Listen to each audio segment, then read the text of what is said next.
Well, hello, lovely people. We are here tonight to do some Pegasus Actual. So it's the fine three men of culture, the literally the man of culture in the mental culture casino, I'm here. and myself, and of course the big bear, the strong bear, the running bear of a lot of nerd fun. Oh yeah, So yeah. so so these gents are all here with me. We're just hanging out, kicking it. Steven will be along shortly, and hopefully Raquel jumps in here soon as well. I got a link out to her, so we should be guten Morgen at least. We should be good to go. But regardless, you got the three of us, and tonight's episode is called Hero. It's a pretty straightforward episode. I actually kind of like this episode, even though um, I think you guys would agree that on watching it, there really wasn't a whole lot of overall story arc movement for this episode. It was kind of pretty much a self-contained one-off for the season. Yeah, it was a self-contained story, beginning to end. Very, very well written, and kind of a I don't know, maybe a tutorial in how to manipulate and radicalize someone. Maybe is that the right word? Maybe that's Yeah, that's a hot buzzword these days, huh?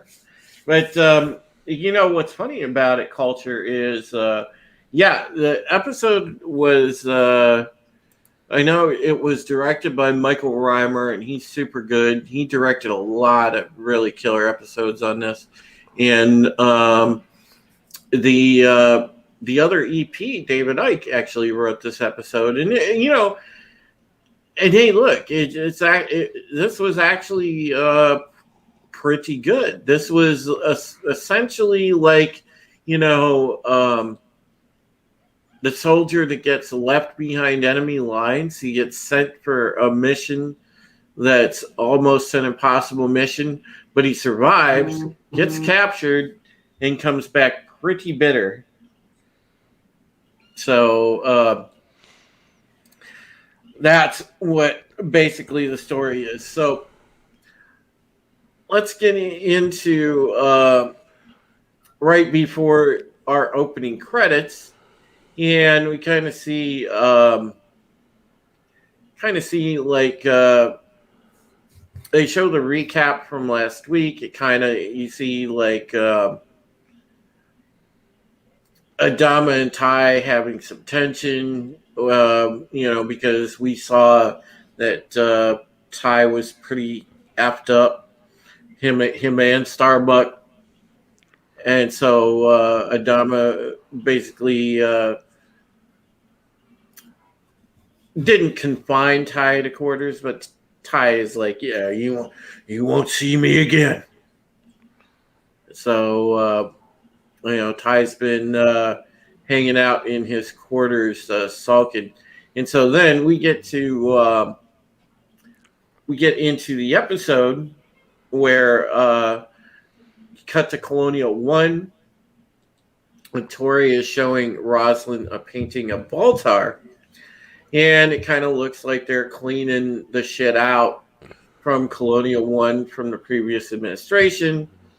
Kind of like how the Democrats cleaned everything out, I'm sure, rapidly of anything that Trump had in the White House.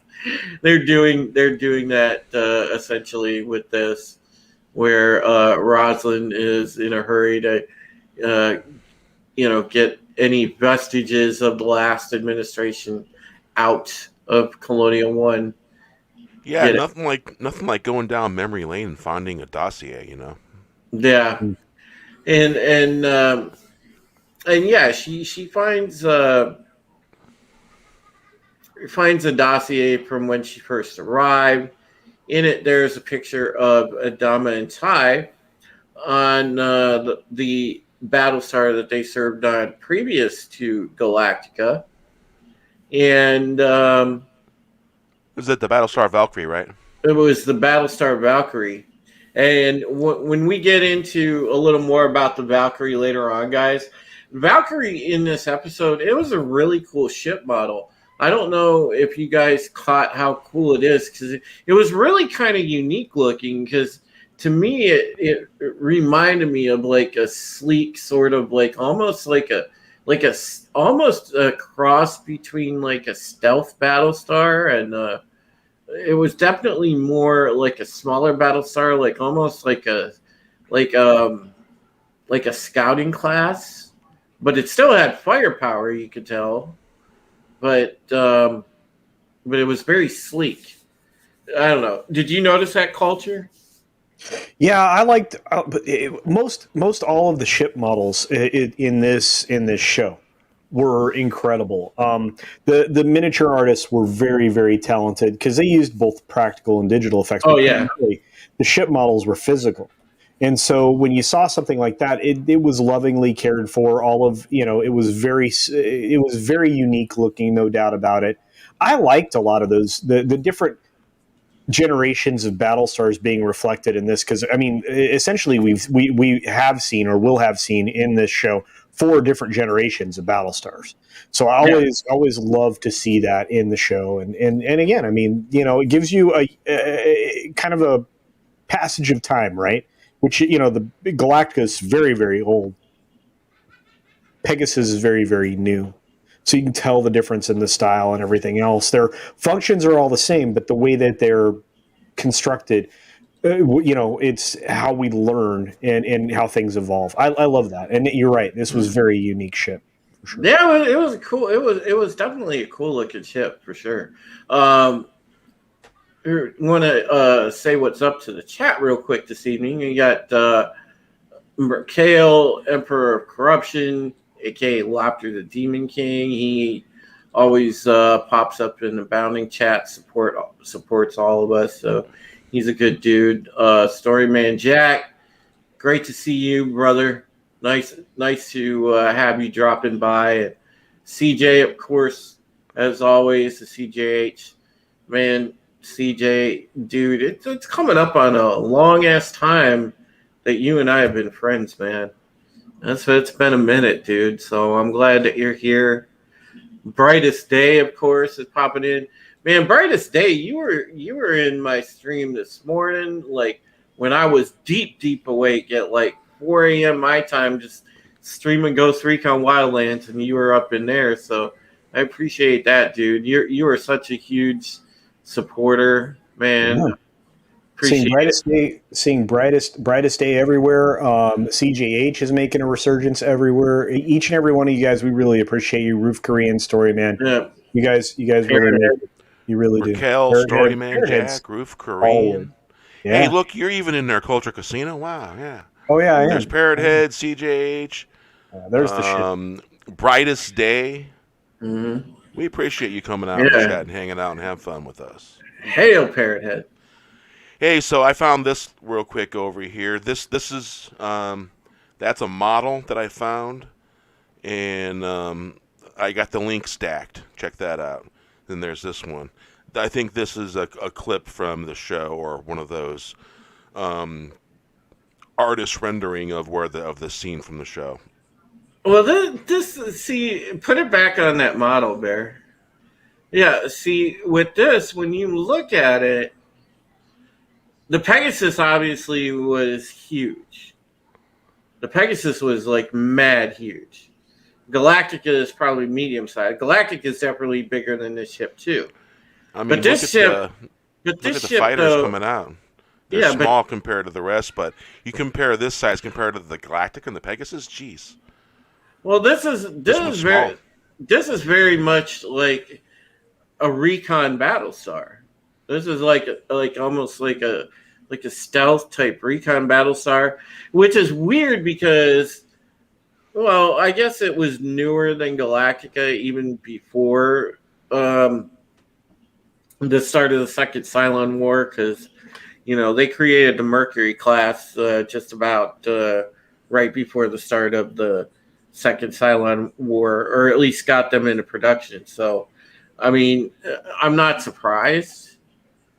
But the thing with the Valkyrie is, man, that's just a sexy design. I like that ship. I really do. Yeah, it was the that was the first 6 images that I found of the Valkyrie. I put 2004 in there just in case. So no, I don't know if there was any other Valkyries that were in Battlestar Galactica, just so that I would find what I need to find. Yeah, I even I like the nose, because usually, if you guys notice, the on most of the colonial ships in the Moore series, there's always like an extension. So you could see, like here, like the front cone where obviously the CIC is, things like that. There's no real neck structure to it. So it's straight all fuselage. yeah. So I like this. This is definitely like a recon, like almost like a cross between like a carrier frigate. So I kind of dig that. Yeah, I can see what Brightest Day is saying there. Fish-like. Yeah, that's a very prominent design point through this entire series, because you could see the that definite sort of feel to each Battlestar, and Brightest Day, I think, nailed the shape correctly. It is very fish-esque, if you will. Hey, hail to Helam. Good to see you, buddy. I just found another image. Yep. This one shows a decent. The image isn't too clear, but it shows a decent top view. Then you can see how the pods would actually retract and everything. Yeah. And that's this is fixed. These are fixed pods on this one. Are you sure? Yeah, I'm pretty sure. They have they have all the Hail, Moira. Hail. They have all the articulature that would make that work. Hey, Moira Kitty. Yeah, I love, like I said, I love this. But here's the weird thing, guys. Since these never enter any form of atmosphere, I always found it funny that they have the shape that they do, because it would be more efficient for them to be a giant rectangle, because they don't have to contend with an atmospheric issue. But anyway, well, wait a second, though. If you think about it, the Adama maneuver, Galactica did enter atmosphere. The rescue on New Caprica. right, but they also described that the thing was like a falling cement truck at that point, basically. Yeah, true. Pretty much. Yeah, but I mean, I'm just saying. Obviously, at some point, Battlestars had to do in atmosphere operation, I would think. So,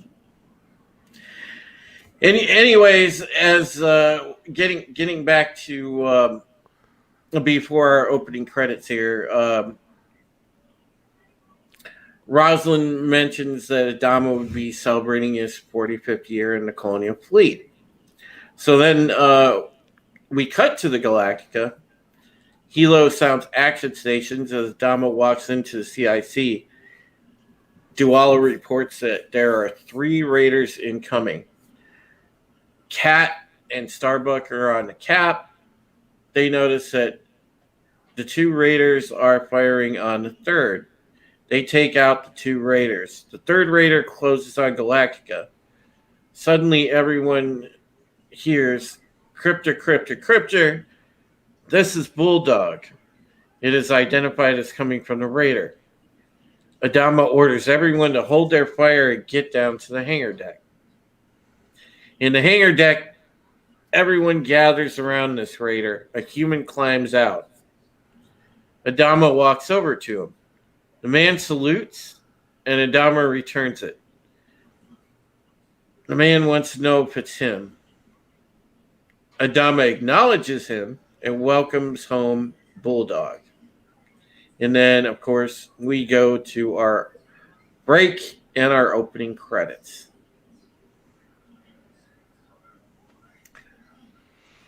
So, any thoughts on that so far, Culture Bear?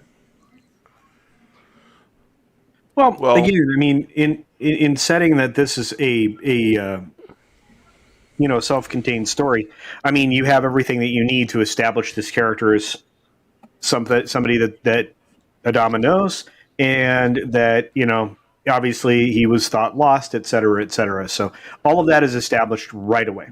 Really kind of a decent amount of exposition in a very short period of time. Yeah, I kind of like the tension with the Raiders coming in and whatnot. I always lived for the actiony type stuff, so I was kind of digging that.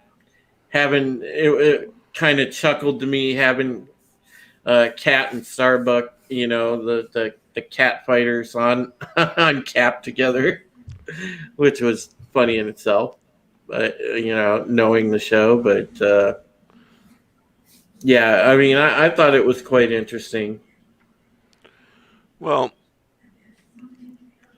it's obvious this character has some, I don't know what they call it in their world, but some PTSD going on. Yeah. Some trauma. Oh, yeah, he definitely is, man. He definitely, as you go on, you can see that he's clearly a broken man. But it takes some getting to. So, all right. Stealth Star. That's okay. So that's why it is most definitely then a recon ship. Nice. All right. So we'll continue on here. So we get to a flashback for Adama, and he's talking to an admiral named Corwin. And Admiral Corwin says that they may never have this opportunity again. He says that he'll deny that the conversation ever took place. Adama accepts the mission on the condition that he gets to pick the pilot for the stealth ship. Corwin wants to know who. In sickbay, Bulldog listens as Cottle reports that his DNA checks out against military records. So the doctor has just tested him now. Adama tells Rosalind that Novacek is his man that disappeared 3 years ago. Cottle tells Adama that Danny Novacek is in good physical health.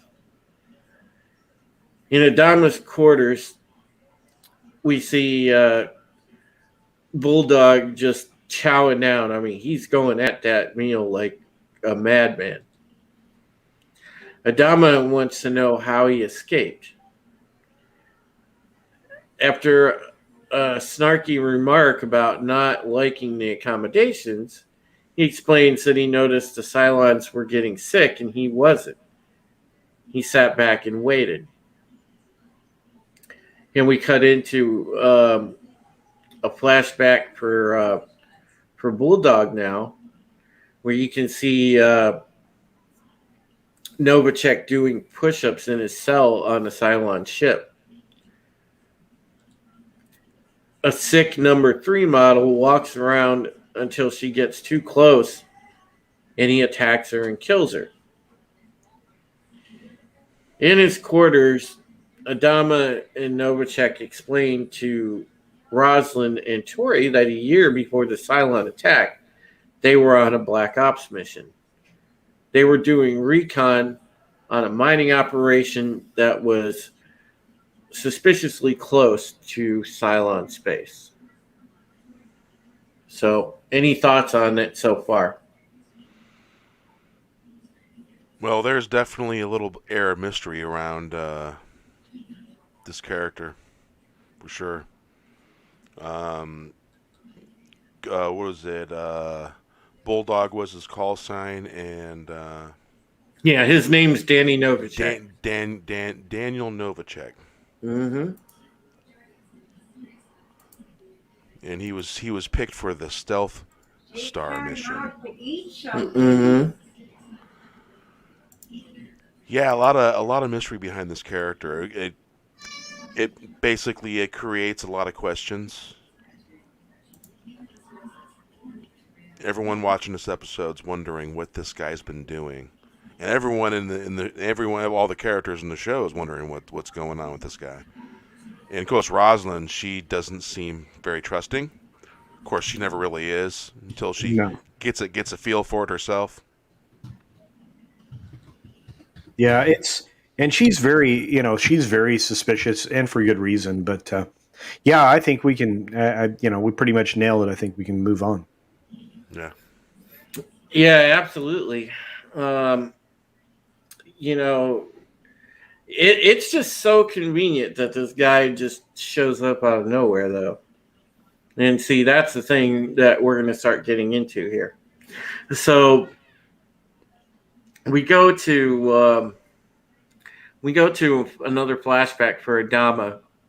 He's sitting in the Valkyrie CIC as Novacek reports that he's hit, and he's calling out a mayday.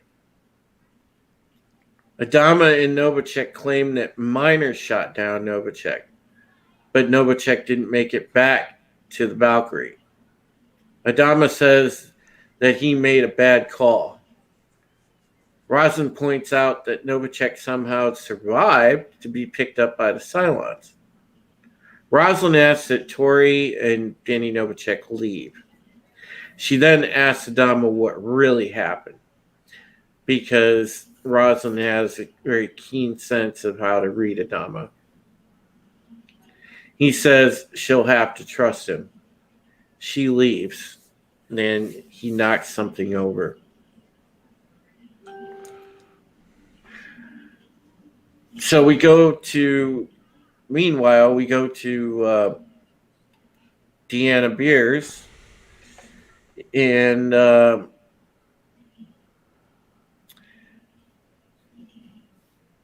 she tries to, she's having a dream.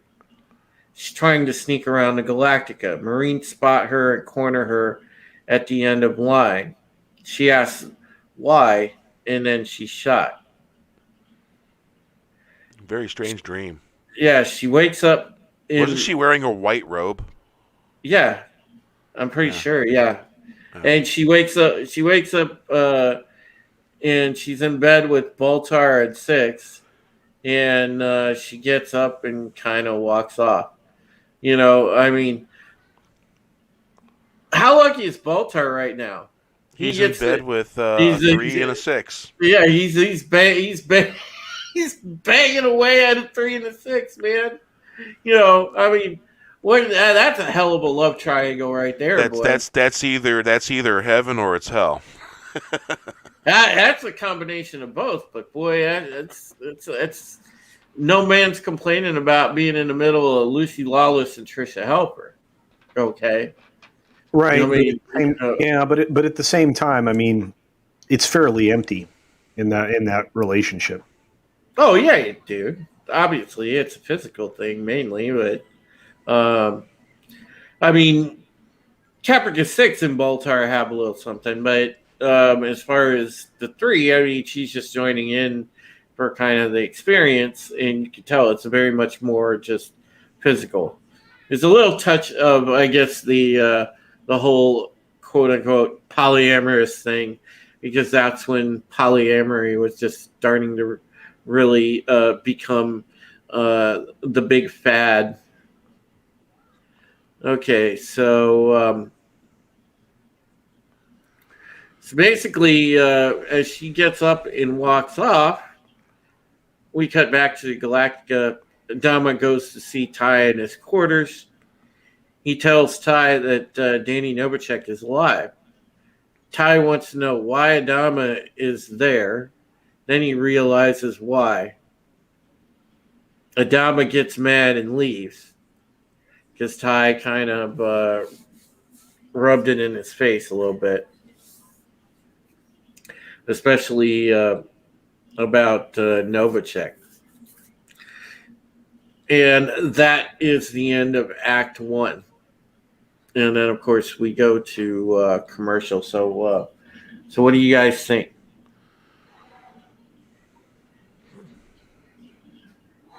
Aside from this is a black ops mission that went bad. Mm-hmm. Yeah. I mean, pretty much all of the dominoes are lined up to be knocked over. So this is one of those really straightforward stories so far as we move into Act 2.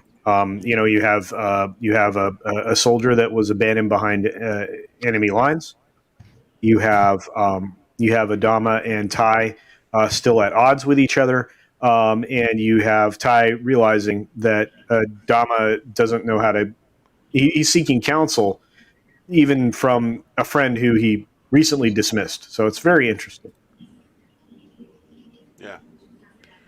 Because you got the undertones of father and son not quite seeing eye to eye. One trying to understand more than the other, maybe. Rip Korean brings up a good point about the Cylons culture, if you want to read it, because he's referring to you.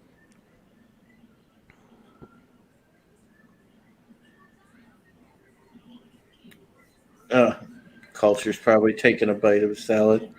Extensional, man, that's a long word. Okay. Extensionalism.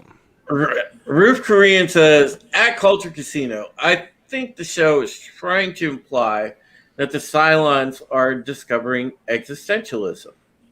You get the feeling Lawless's character is gaining awareness of emotions and connection with another. So, okay. Well, that could be possible. I mean, if they were trying to convey that, I don't know that they did that very effectively. I mean, I can see that point of view for sure, but she's still incredibly superficial. I mean, even to well into the show, even well beyond this episode. But she's having odd dreams, things like that. Yeah, I mean, I can see your point. Yeah, I get where he's coming from, but yeah, I think the relationship on Deanna's end is more superficial in that whole little three-way pod relationship because she might care a little bit about Gaius, but it's nowhere near the level of what Gaius and Caprica 6 have because they are legit in love. But all right. We'll go to Act 2 now.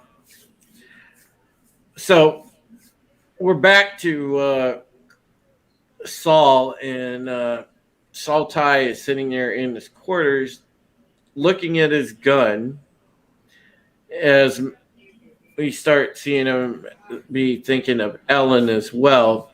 Memories of Ellen are just flooding over the guy. Someone starts pounding at the door. Ty yells, "Go away," but the knocking keeps up. He opens the door to see Novacek standing there. They're happy to see each other, and Ty offers Novacek a drink, and Novacek joins him in his quarters. In Adama's quarters on Galactica, Lee walks in. Adama explains to him that they need to talk. Novacek asks why Ty and Adama ended up on Galactica. Ty says that Galactica was Adama's graceful retirement after blowing this Black Ops mission that we see in the Columbia. Ty realizes that Novacek really doesn't know what happened. Meanwhile, Adama is explaining to Lee that he shot Novacek down to avoid being detected. The mission had been to ascertain the likelihood of a Cylon attack. That revelation sinks into Lee, and he points out that they thought the Cylons were out there. Adama says that some thought the Cylons were off building a war machine. Adama says that the Admiralty felt President Adar's administration was too complacent, so they called in a recon mission. Any thoughts on that, gentlemen? Well, Adama, he seems to be deep in thought about this past mission, and he seems to be the most thing on his mind, and the fact that someone that he actually had to shoot this guy down to keep their presence quiet, and that's a hard thing to do, hard order to give. Coulter, what do you think? Well, obviously that's very true. Also, I mean, at the time, the military leaders thought the politicians were too soft. Mm-hmm. So this was essentially an off the books op, as it was. It was a black op. Yep. So stealth was paramount. This was going to be hardcore no matter what, because there was just, there was no way that they could be caught. That was paramount not to get caught. That was the first priority. Don't get caught by any means necessary. Don't get caught. So that's why this had higher stakes to it. And so then, getting back to our episode here, get into another flashback for Adama, and we see that Bulldog has flown the stealth ship just across the Armistice line, and then we see a ship jump in and damage the stealth ship. In the CIC of the Valkyrie, Adama reaches for the wireless as Danny is pleading for rescue. Ty tries to talk him out of it, but two more ships blow up.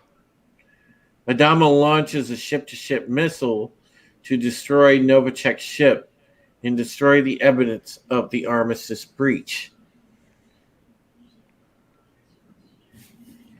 Then we cut to Bulldog having a flashback where we see that he sees the incoming missile and he ejects just in the nick of time. I mean, that was super close. And we see in Ty's quarters, Novacek can't believe it was Adama that shot him down. Ty tells him to face the truth. Meanwhile, in Adama's quarters, he's telling Lee that he started it all and that he started the war. Lee said, "Dad, you're just one man. The whole military bears responsibility." Adama seems inconsolable and says that it only takes one man. And then, of course, that's the end of Act 2, and we go to our mid-break here. So, what do you guys think of Act 2? A lot of flashbacks. And, when, Adama has to give that order to fire that missile to have that stealth ship destroyed. That couldn't have been an easy thing. It seems to be the focus of both men. One's he knows that missile was shot at him because he's seen it coming because he ejected. So he's got issues with that. And it's obvious he's got some issues with that. Got some feelings about it. And And what everyone's wondering is, has this guy been reprogrammed? Has he been broke? Is he a spy? Did they get to him? These are the questions going on in everyone's head. Well, speaking of friends, hail to Angela Straben, who just popped Hail. in. And we got some comments in the chat. Ruth Korean said, politicians too soft. Why does that sound familiar? Nice, buddy. Nice. And then Brightest Day says, I thought that he was shot down to protect the Cylons from capturing and, taking a deep look at the stealth tech. Am I misremembering? Yeah, that was also, I'm sure, a goal of the mission. That's the goal at any point in war. That's why when you have ships, you scuttle them. When you have aircraft, you make sure that they're burned up or blown up, so Unrecoverable. that the enemy doesn't get a hold of your combat units and reverse engineer your own technology. I mean, that's just one rule of warfare that's understood. When you're when you are in a even a Cold War, you don't want that to happen. So yeah, I'm sure that was one of their goals, Brightest Day. So you're not wrong about that.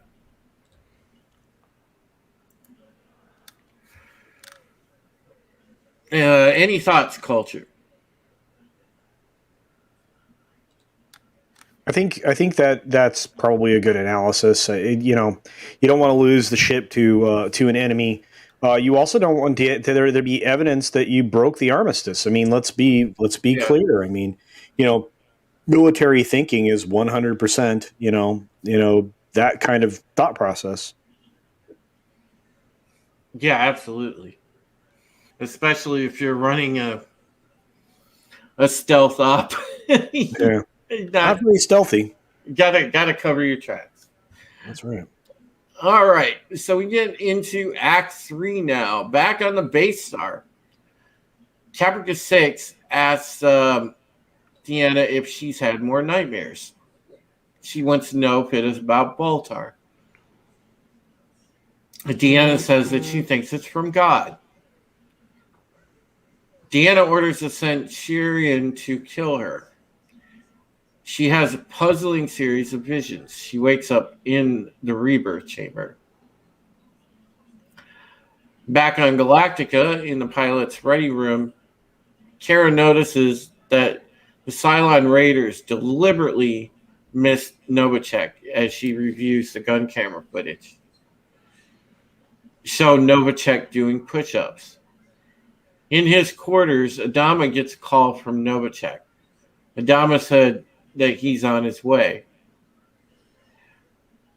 Meanwhile, Kara is explaining to Ty that the Raiders could have taken him out. Ty is skeptical. Kara says she wants to know how he escaped. Ty claimed it was the virus. Kara wondered how many viruses do the Cylons have? She realized that all of this is very convenient. That's what I was thinking. So here we get to one of the very climactic scenes of the episode, and that is where Adama walks into the quarters where Danny is, or the rec room, or whatever that is. I think it's Danny's temporary quarters. But Adama enters the room. Novacek attacks him. He wants to know why Adama did it. He lets it drop that the Cylons left his cell door open. Adama realizes now they let him escape. Ty, now wearing his uniform, comes in and stops Novacek. He says, they are all soldiers. And they shot him down in order to protect the mission.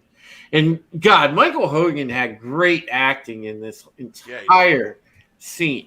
This entire Oh, it was ridiculous. Yeah, I mean, look, it's since New Caprica, right? He Mhm. was given new life as an actor and did such an extraordinary job from that point forward, portraying this new version of Colonel Ty. It was a spectacle. It was a performance to behold, and this was extraordinary in his performance here. As we are all soldiers, we are all Yeah, expendable. yeah. He said it's a hard truth that you don't want to hear, Danny, but you need to hear it.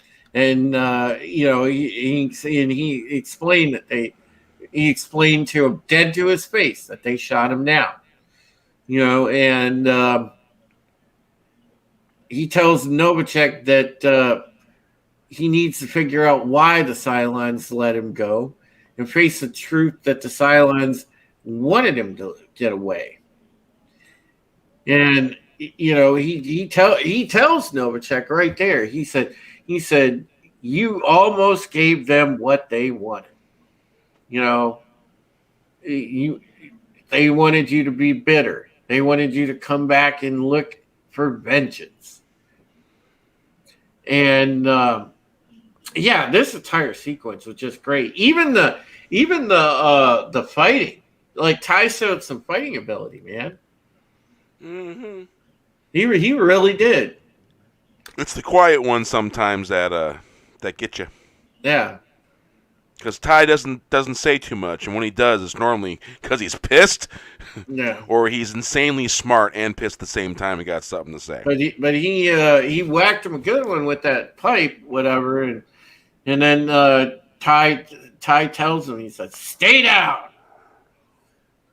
He goes over, he checks on Adama, he gives him the pistol, and they talk about dignity and facing things. So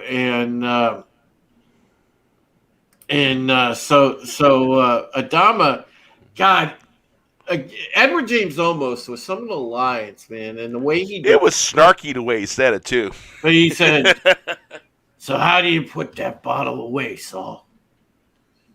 And then Ty's answer is just great. He said, "Well, one day, Bill, you just get up, decide to walk out of your room." And it was a great sequence. This entire sequence of scenes is so awesome. This entire action sequence, but especially Michael Hogan's acting just really shined in this. So that is the end of Act 3. So, any thoughts on that aside of breaking down the sequence we just broke down? Well, we just learned that Ty can move really fast and hit hard when he wants to. Well, and yeah, I mean, beyond that, I mean, and obviously the great acting performance, which we've already commented on. He does just about everything to just rattle Danny back into reality in this scene. I mean, it's powerful, and his best friend, despite the fact that he just got his ass whooped by Danny, Adama turns and goes, "How do you put the cup down?" Right. And, it's like, when did you decide to come to your senses and be back with us in our society, in our group? Right. And that, again, it was incredible. It's like, there was so many different things coming together in that scene. You had, Ty coming to grips with the fact that he needed to be back, be doing the job that he was meant to do.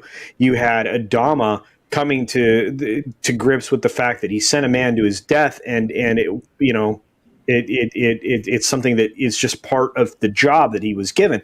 And you have Danny, who's realizing at that moment that he's been had, and that he was merely serving his purpose as a cog in the machine.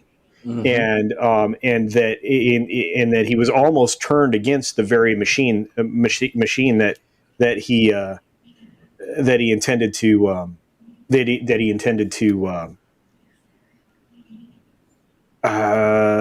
you know, be a part of, but he almost did exactly what the Cylons had desired, and that would have been just awful. So. All right, let's acknowledge the chat a little bit here. I see Orbital Nation popped in here. Hail, PJ, great to see you.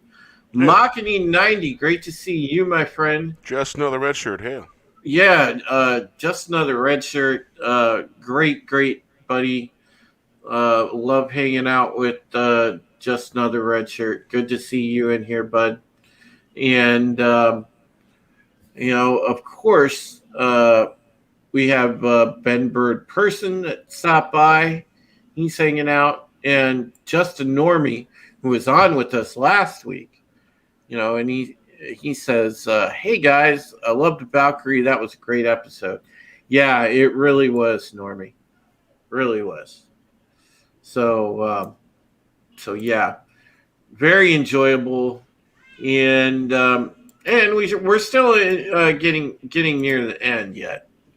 So let's move on to Act 4, and on Colonial 1, Adama is still shook by all of this. So he's gone over there. And he's just fully convinced he's going to, resign. So we see him hand Rosalind his resignation. And she's just kind of sitting there like looking like, what's this? And Adama says that they can't hide from things they've done and can't think of any other way. And Laura tells him, sit down. And she says that he never thought the Admiralty might have set him up to cause a war that they wanted. And looking to present day, isn't that how it always works out, boys and girls? Mm-hmm. Yeah, it's always the convenient regime change wars that they are always pushing. Makes you think. Boy, that's why this show was so good. God, you want something that actually does reflect current day and do it right. There you go. But anyhow, she said they may have just set you up to cause the war that they wanted. She said they know why the Cylons attacked, and it wasn't just any one thing. And she shows him the invitation to the ceremony for his 45th anniversary of being in the Colonial Fleet. And explained to him that it's for getting a medal. She said that if he wants to do something for penance, he can stand up and get that medal. That'll be your penance. She said that the ceremony is for them, meaning all the people that he inspires in the fleet and his crew, and not just for him. So we cut to the hangar deck, where Rosalind has finished speaking. She gives Adama the medal, and he accepts applause. Lee can be seen with the thoughtful look on his face compared to all the other excited expressions. Later on the hangar deck, Cottle tells Novacek to contact the ship's doctor once he arrives. Adama stops Danny before he leaves. He gives Novacek his uniform and says, "What's a pilot? Always a pilot." Novacek accepts the gift and boards the Raptor. Danny's going to go, I believe it was to oh God, what was it? The Rising Star or something like that. Cloud9, whichever one of the two. Think Cloud9. Think you might be right. Yeah. But after the Raptor leaves, we see Ty has entered Adama's quarters. Adama says he wants him back in the CIC. Ty turns it down. And Adama asks, so what happened to Ellen? Ty said that he can use a drink. And then they sit down together and we fade out to the end credits. All in all, great episode. Great ending. As Culture mentioned, it was very straightforward. This was as much of a one-off episode as you can get. And again, it didn't really seem to go and really extend the overall story arc of the season. This was more of a one-off, definitely a standalone, but this was a good standalone. So, God damn it! The one episode I come in late on is the Bulldog episode. I love this episode. yeah. Son of a bitch. So what do you think about it? What do you think the look on Lee's face meant compared to everyone else's? Everyone was excited, and Lee looked like he was seriously contemplating something. He was just, I think he was just kind of looking, trying. I think Lee knew what was up, why his dad was taking this medal a little bit. So just want to catch up with the chat here before we give Steven his warm introduction. Y'all are at the end. I feel like it's only 51 minutes. Did you just blow through the whole episode? Normally we do a lot more. Dude, this is here. Well, the thing is, it doesn't call to anything, and it doesn't call forward to something else. Yeah. So it's because it's so straightforward and self-contained. There isn't a lot of nuance. Deep analysis. It's not fed into the balance of the story being told. I mean, I know you're a writer and all that, but. This is one of my favorite episodes. Actually, it shows a lot of depth back. Quite actually. First off, it shows that Saul Ty can't whip a motherfucker's ass. I can't. He handled himself when he came in to save Adama. We've never seen that coming from him before. It also shows a lot of the imperfections in Adama's character, and the growth that it not only the growth of who he is, but how he will go to bat. He is a military man. He was given orders to shoot down someone that he knew, someone that is under his command, and he did that. That's grit. It also shows dedication to your command structure, loyalty to your government.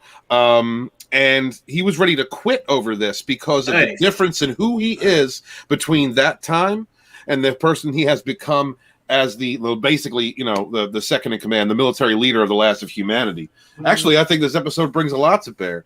It also shows the relationship between Bulldog and it gives you a glimpse into the past as to that character's interaction with Ty, with who he was, with Adama. I rather enjoy this episode. You're right; it is self-contained. It is a one-off. I'm not disputing that, but I think this is a good one. This is actually one of my favorite episodes. Yeah, it really is. This is a really good one. I enjoyed it, and I want to say hail to Radicalized Ryan. He got in the chat a little bit late, but great to Radicalized Ryan. Why we got to stop radicalizing these Ryans? We're gonna have a whole army of radicalized Ryans. Yeah. Culture. Are you still there? Yeah, of course I am. Can we make our own radicalized Ryan avatars? I guess, yeah, why not? I mean, right, wouldn't be hard. You just have to clip his face from when he's saying "flippin' boomerang," right? Well, we should do different aspects. We should do shades of Ryan. Maybe we should do like a grading, like a grading from babyface to 50 shades of Ryan. Now. Yes, 50 Shades of Ryan. Thank you. I'm sorry. So, hey, hail disease. My bad. Hail to disease. Great to see you, buddy. I was just going to ask, how do you say that name? I was going to say Doozy. Great to see Disease. How man. are you? He is Fair. he's a supporter of all the channels, man. First off, yeah. I'm sorry. I see him rolling in all up in the chat. Diseases, yeah, he's great. He also brings a contradictory opinion. He also brings sarcasm. I really enjoy his intellect and wit. Oh yeah, he's fun. I'm glad that he's come around. You know, he's found our little sphere of YouTube. Also going to hail out to Lady Mist. Hail to you, Lady Mist. Thank you for being here, sweetheart. It's always a pleasure. Great people in the chat. Roof Koran, who's been on the panel before. Hail to you, Roof Koran. What up, Jody? Bright as day. Just another red shirt. This was good. We got the best chat on YouTube. Thank you guys for being here, for smashing the like button and sharing it. I've been running into just another red shirt all day today in chats. Yeah, Seen you earlier in Nerdrotics Nooner. 50 Shades of Gryan. Is that what we should call it, Disease? nice. 50 Shades of Gryan. We're seriously. Rogue Entertainment is going to take a serious look at that. But no, this episode overall was very entertaining. To me, like if I'm being honest about scoring it for myself, I would say like this is easily like an 8 for me. I really enjoyed it. I don't know how you guys feel, but I have never heard you give any episode a 5 or under. Never, Drew. That's a testament to how much you love this show, and I agree with you. Because I've seen episodes. There's 1 or 2 episodes. I think I've made 1 of 4. I think I called 1 of 4. Yeah. You know, there's a couple out there that I'm just like, this is not the quality that we should be given. It's not consistent with the quality that we are given. But in as far as a contained episode, I mean, Culture Casino. I love this episode. I didn't mean to seem like I was disputing your point. Your point is perfectly valid, and that it's contained. It doesn't really progress any major part of the story. Yeah. Hey, Steven. But I just loved this tale and where it took us with these characters. Steven, I do believe Just a Normie would like his worth addressed. His worthiness. He's definitely worthy. Oh, he's worthy. That's just a normie is a geek. Don't let him say, what am I, chopped liver? Don't let him tell you that. Don't let him tell you he's not a geek. That's he just made a great point. It might have been a standalone, but this episode was a real military look into the past, and that was just great. Right. Yeah, they didn't pull no punches. It also connected you. Look, even though Rosalind says it was one of a dozen things that could have led to, the eventual conflict that was coming with the Cylons, this was the Admiralty sending out Adama. Adama at this time in his career was someone who had quit. He was a pilot, and then he had quit, and then he came back in and actually got his own command. He was fully invested in the military, in the honor of the military and everything about it, because that revived him. He fought. I mean, in his older years after he had quit to become a commander. That's what I'm saying. To go to the border, especially after the previous episodes, we have seen what Adama saw when he was a pilot, when he was in the first Cylon War. This is no joke. This was the extent he was willing to go to for honor and also for the history, for the potential danger. It was a conflict of interest for Adama, in my opinion. I think that guilt weighed on him for the longest time. He never expected to see Bulldog again. And then seeing his friend, a pilot, he's a pilot. He went from a pilot. He was a pilot all the way up to commander, the command structure. Mm-hmm. So he has a certain reverence for those cats. They're not out there just... They're not pawns in his game. A single one is important. And for him to have done what he had to do, what he felt that he had to do, what he was commanded to do, and then be faced with that once again in the future, I think it was a brilliant play by the Cylons, although a bit out of reach. That's the one thing I will say about this episode. It's a bit out of reach that they would have kept him alive for that long. But I just thought it was great. And also Ty whipping some ass. That was a surprise to me. That was like a surprise ending. That was like a prize in a Cracker Jack box. Ty's whipping somebody's ass. Ty's a fucking lush. She can't whip nobody's ass. How the hell? I'm sorry. I'm getting it all out at once because I wanted to review this episode. I apologize, guys. I had to parent and I had to cook. No, it's all good. Being here late. But I also, but getting that look into what had happened in the past, one of the events that led to where they were at that moment. I mean, there's a lot of karma that this guy's dealing with, alongside his guilt, and the progression of who he is. Now, my question to you, Drew, is, all right, we saw two different Commander Adamas, well, Commander and Admiral. We saw two different Adamas. Do you think the one that is leading the last of humanity, do you think he could have made that decision again if he was put in the same situation? Would he have shot down his pilot? No. No, he's much more humanitarian. I will disagree with both of you. Okay, Rocco, give me culture. And the reason being is he's a military man. It's the same mission. The same purposes must be met. The same metrics are imposed. They're very important. He more likely than not would have told them at the beginning of the mission that this mission will not serve any other purpose than to incite war. It's not for the military to decide the circumstance, but rather the weak politician. Of course, he wouldn't couch it that way, but that would have been the only way that he would have done something different if he would have done anything different at all. But I'm telling you, it's a military mission. He's a military person. He in the very end of the episode tells you that as well when he accepted the medal.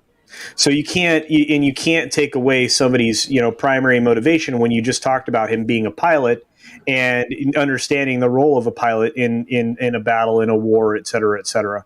So you got to pick one, and I pick that he's a military person. He understands the weight even more so than he ever did being a military person. It doesn't make him less human. In fact, he's more human now, but the missions are the same. And the end results and end goals are the same. Well said, culture. Well said, brother. Well, hey, Roof Korean says Saul gets his spine. Racetrack is out scanning the nebula. Adama closes old wounds. Athena gets her name. Guess it's more than a filler. Thank you, Bear. I was going to bring that up, and this is why we need to have Roof Korean back, because that's a fan right there. You're absolutely right, man. I apologize for missing those points. That's a big thing, Athena getting her name. That's who she is for the rest of the series. That's her embracing. Also, she, what she's had to go through to remain loyal to the military after. I mean, God, that's a hell of a story arc, man. She's betrayed her own race. Right? Korean also brings something else up. The missions were just like the U-2 mission, spy plane over the USSR. Very similar. Yes. Well said. Didn't they call that Blackbird? Or was it one of the later spy planes they called Blackbird? Yeah, it was the XR-71. Yeah, that was the Blackbird. But the spy planes they were using were black. Mm-hmm. I'm not even, yeah. Thank you, Francis Gary Powers. Thank you, dude. Last week, I'm all hidden. Last week, the show was canceled, and I had tabs open. I was so ready to review this episode, but it was just things happened, and we weren't able to.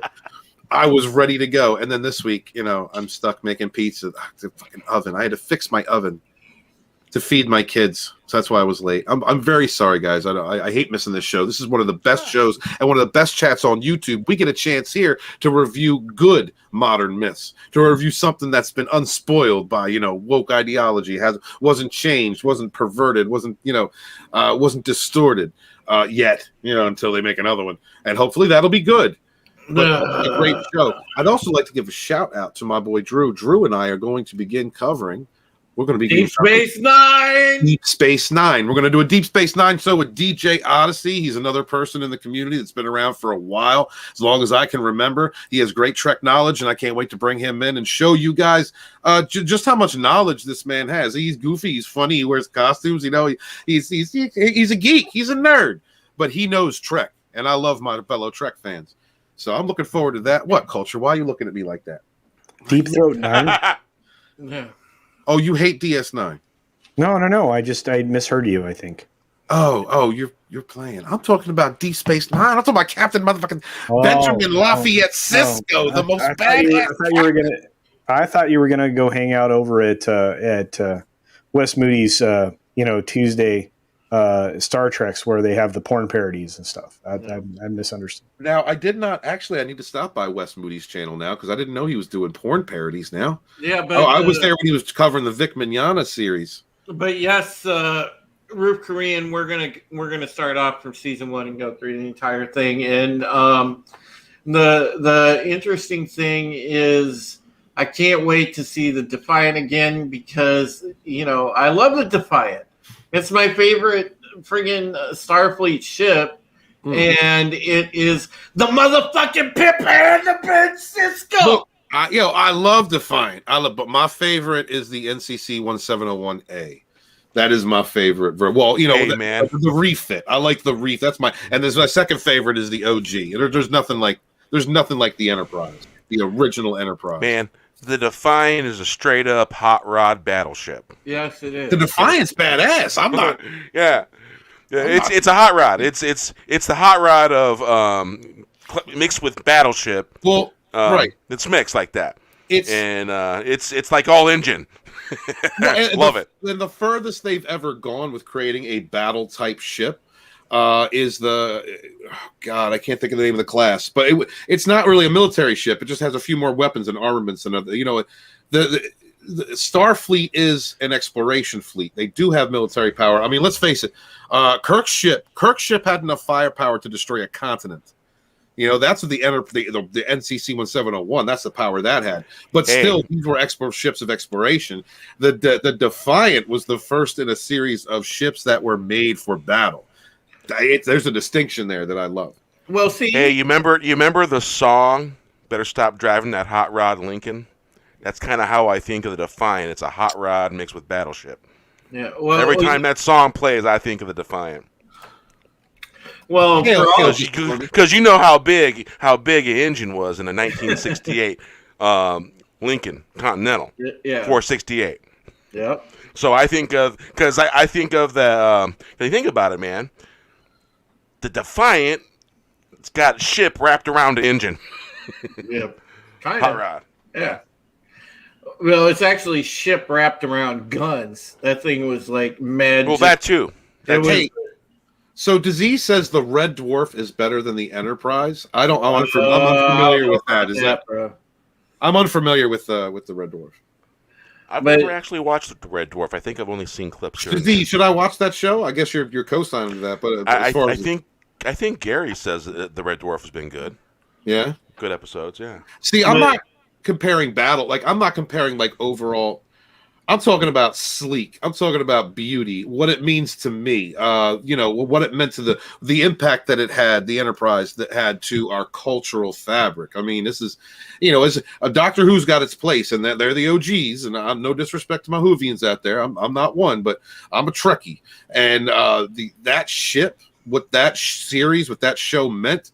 The Enterprise will always be the most beautiful ship of science fiction to me. Oh, brightest day, I love you. I love you, dude. Oh, hell yes, dude. Yes, brightest day, yes.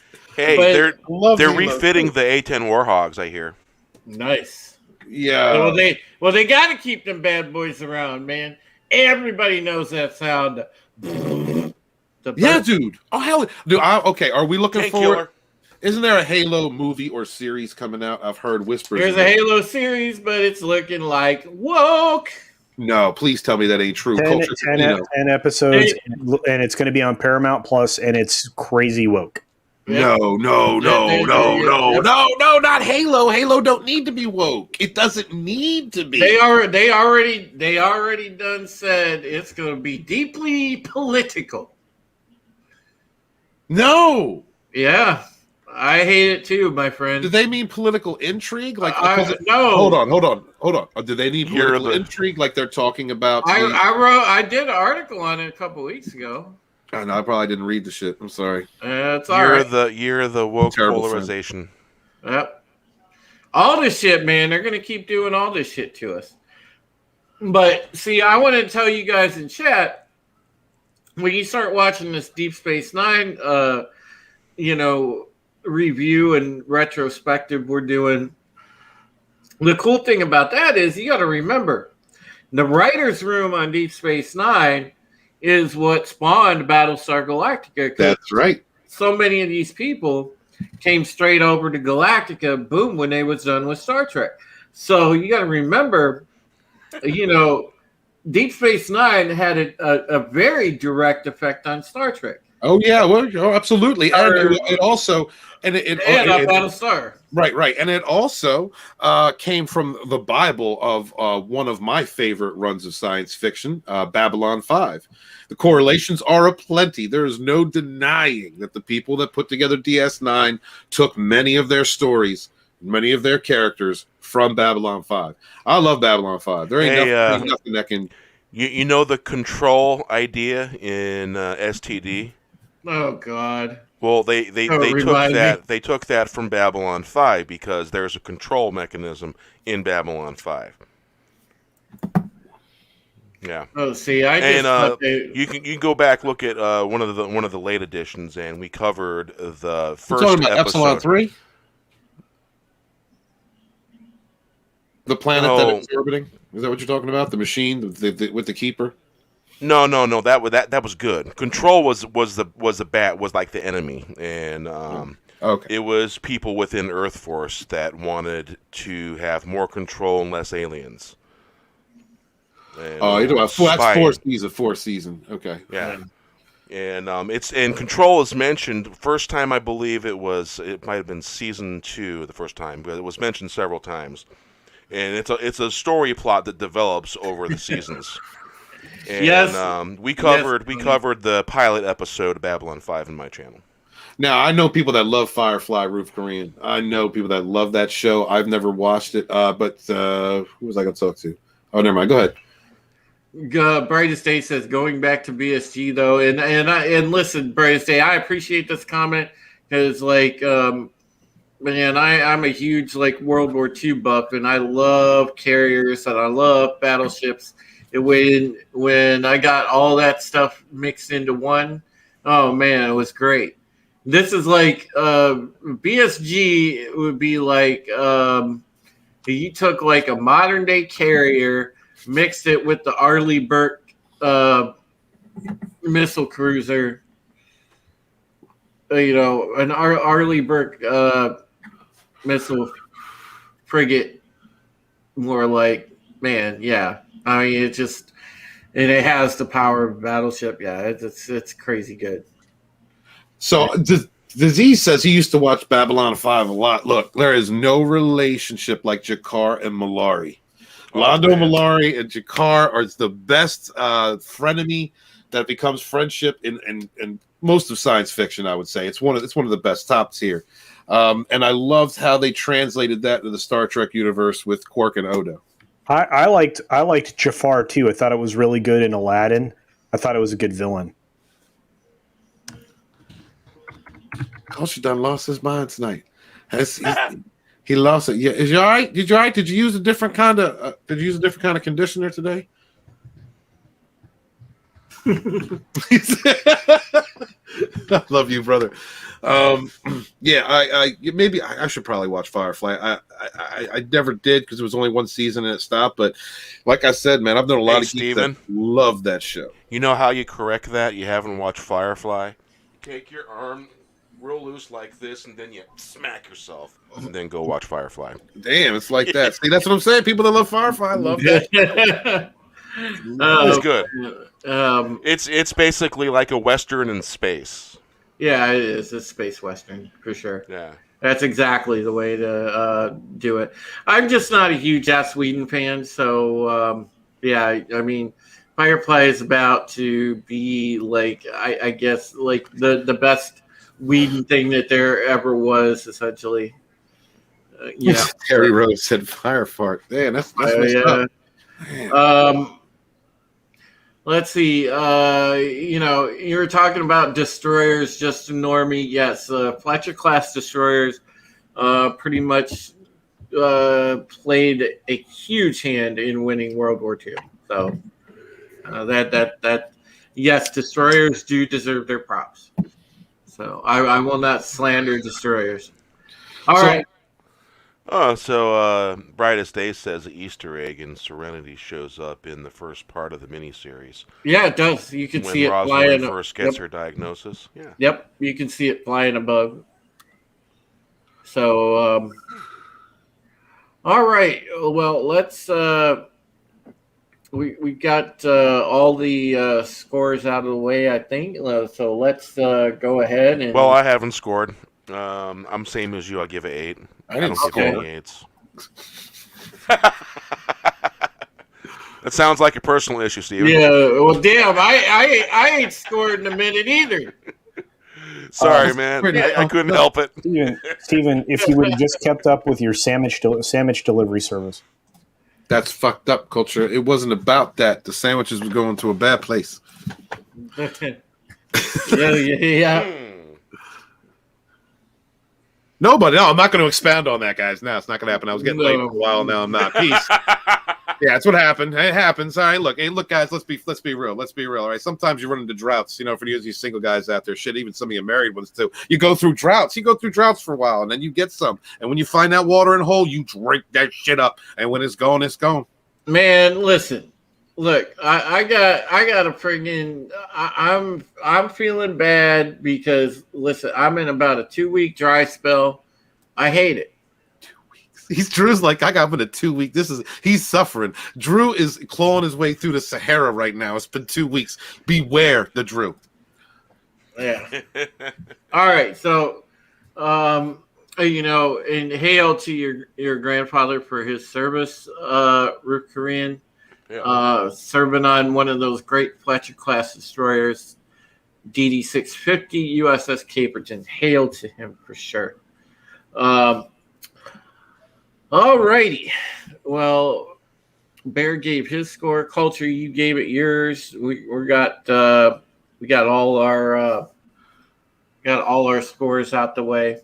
I just want to say that again, thank you everybody in the chat for hanging out with us tonight. It was fun. I know this was a shorter episode than most because, well, it was a shorter episode in general. So, very easy to cover from start to finish, easy peasy.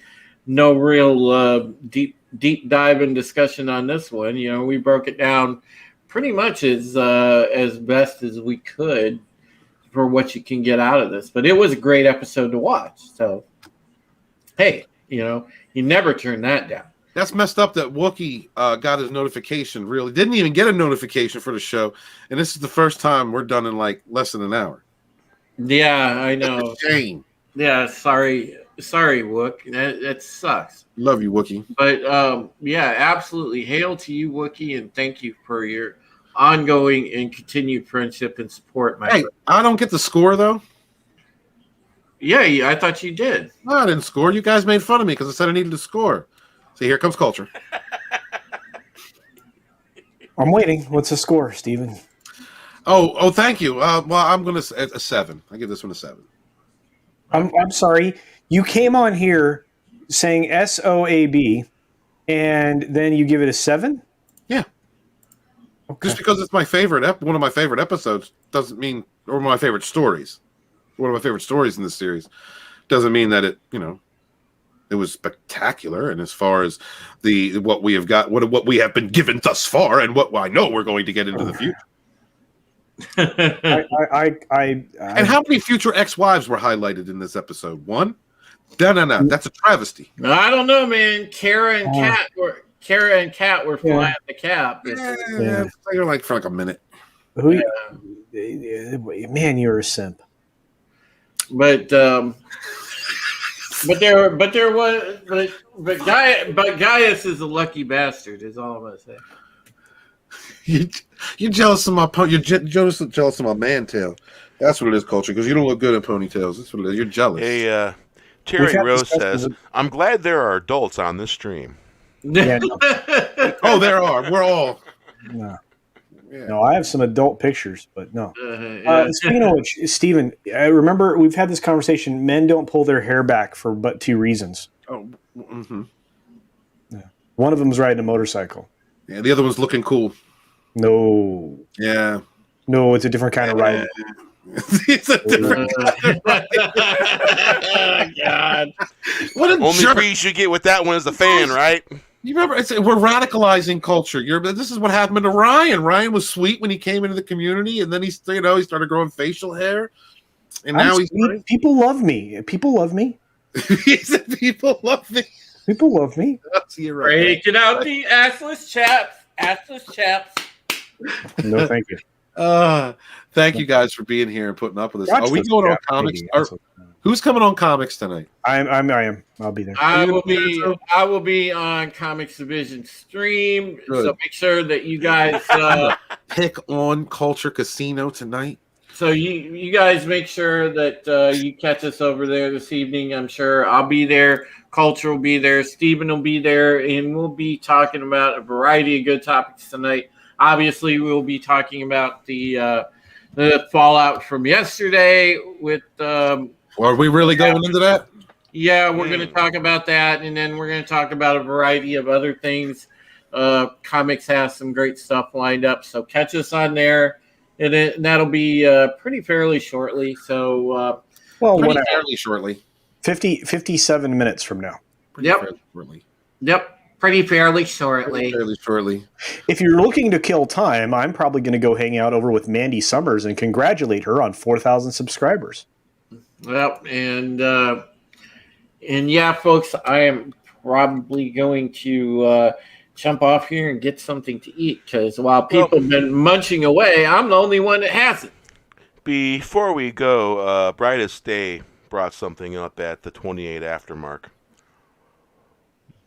Asked before, didn't know, if not addressed, did Lee know about this before Bulldog showed up? Would he just be reflecting on something his father kept secret from him? That could be a possibility as well. Yeah, he didn't know, and yes, he's probably. Roof Korean says something at 30 aftermark. Wow, dude, to do with you're that. on top of these. He's mounting them, Culture. That's what a man does. Hail, Becky, bro, and my fellow Browns fan. Great to see you, girl. Awesome. Hello. Culture's face. Skip the smile, you fucker. You know it's funny as shit. He tried so hard to keep a straight face. I'm sorry. Mm-hmm. Yep. Oh, goodness. We're going to have fun tonight. Yes, we are. But again, thank you, folks. Don't forget, next week we'll be back with another episode. Hopefully, we will have the gang will be all here next week. We'll have Raquel and we'll have everybody else. Yeah, gangbang.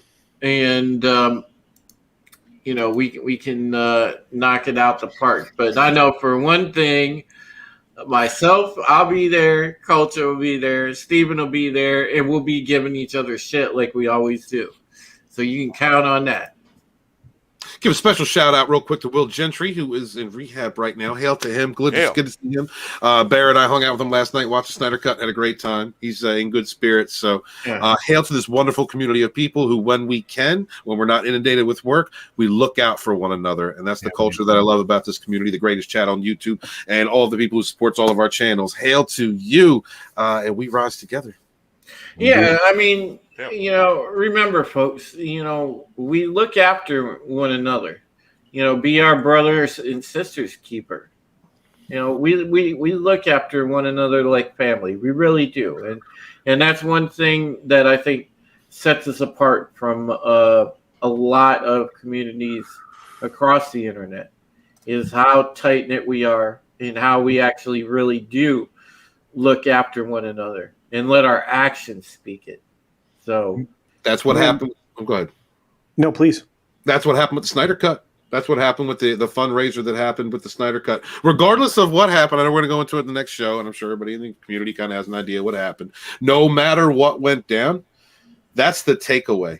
That amongst a series of other charities that this community has helped to engage in, whether it's been just sharing, being able to donate, being able to put eyes on these charities, that is the takeaway here. A win for yet another group of people who need help. Every one of those dollars probably helped save somebody's life.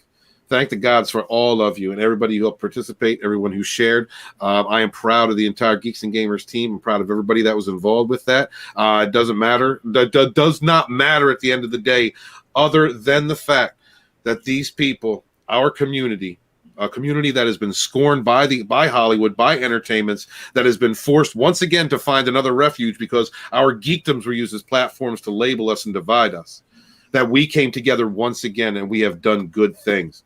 Bless this community. Bless all y'all. I'm really proud of that. And that's the big takeaway from everything, no matter what the fallout may be. So you're a cuddle bear. Well, he is. He is cuddly. He is. He looks kind of cuddly.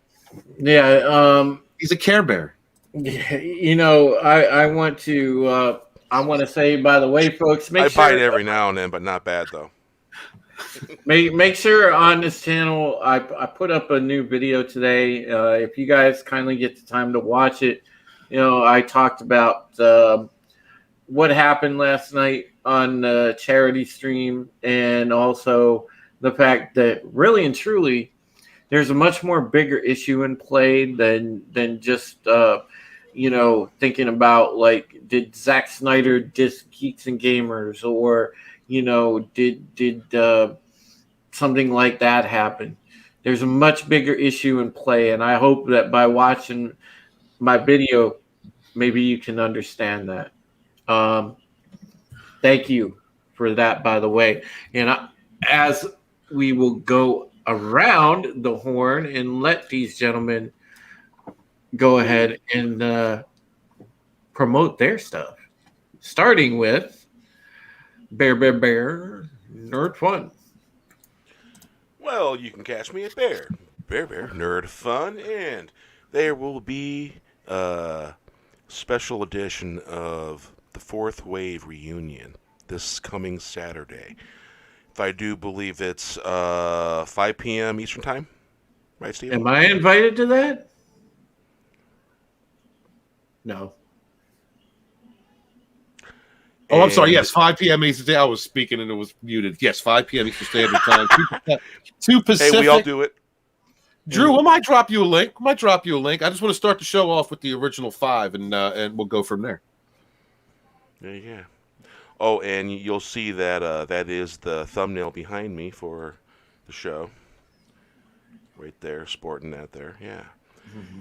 Now, I made that stylized off of an older thumbnail. And I just used some of the same parameters for it and used a new background and some newer updated stuff in there. And, yeah, there we go. So there'll be a whole bunch of stuff going on Saturday, I'm telling you, so stay tuned. Basically 2 shows on Steven's channel. There'll be a show on my channel, and you'll probably see the announcements and the tweets and all that Friday. So thank you, chat, for hanging out with us, because you know what? You make it all worth it, and you're obviously make it worthwhile and make it all fun. So, yeah. Here's to you, and we appreciate you. Hail. All right. And we go with the author, Stephen Walton. Hi, I'm Culture Casino's lower lip. Why are you going to have me on before Culture? I was hoping he'd do a nice long-winded outro, and then we get over here and I could pull this joke off, but I guess that's not going to happen. Oh, well. Thank you guys so much for being here. Thank you to the panel. I'm sorry I came in late. My apologies, guys. I really wanted to cover this episode. I had a good time. It was very enjoyable. Thank everybody in the chat for coming. Please show up later on Comics Division, where you will find Drew Taylor and myself and Culture Casino. Or Culture's also going to stop by Mandy Summers, congratulate her on her 4,000 sub, and that's an achievement. Congratulations to Mandy Summers. Love seeing people in this community that I've known since they were small channels like me.